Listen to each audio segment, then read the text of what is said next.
And CBS News national security contributor Joe Zacks. He previously served as Deputy Assistant Director for Counterterrorism for the CIA.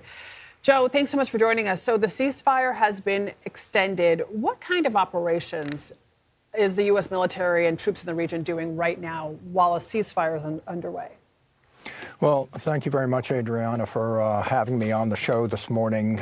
So first of all, I want to say that I hope that the Iranians treat the crews of the vessels that they seized humanely. Secondly, with respect to your question, I think at this point, what the U.S. military is postured to do is to aggressively enforce the enforcement of pre-existing sanctions against the Iranian regime through their blockade. So I think that they'll be reinforcing the blockade, doubling down on ensuring that vessels departing from Iranian ports are not allowed to transit the blockade, and obviously preparing for any future military operations that the president might order in response to the ongoing conflict. So the Treasury Secretary Scott Bessent says Karj Island, quote, will be full and the fragile Iranian oil wells will be shut in.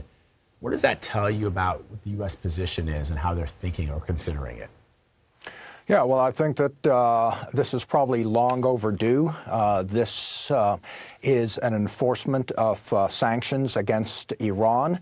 And frankly, Iran is in desperate economic shape, and they need the money through their evasion of sanction enforcement. And by us doing this and being aggressive with respect to sanctions enforcement, it gives us greater leverage in negotiations that ultimately will need to take place.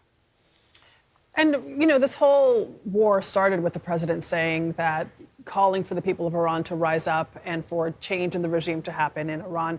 That hasn't happened so far. Do you think the U.S. is still hoping for regime change, still pushing for regime change, or does it seem like we've moved on from that? Well, that's a very good question.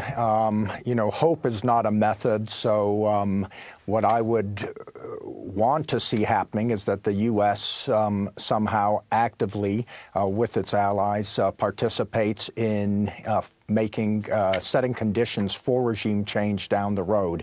That may be happening. It may happen in the future, and we may not know about it for a while, which should be the case because those would be sensitive covert operations. But in the meantime, we're stuck with the regime, and the question there is who, in fact, is in control. And it looks like at the moment the IRGC and the IRGC commander, Vaidi, is consolidating his control, and that is not necessarily a good news story because these are extremists. So I think that's one of the reasons that the president extended the ceasefire was because he realizes that there is not a unified political voice in Iran and that there is no one right now who can definitively negotiate with the United States on this resolution to this conflict.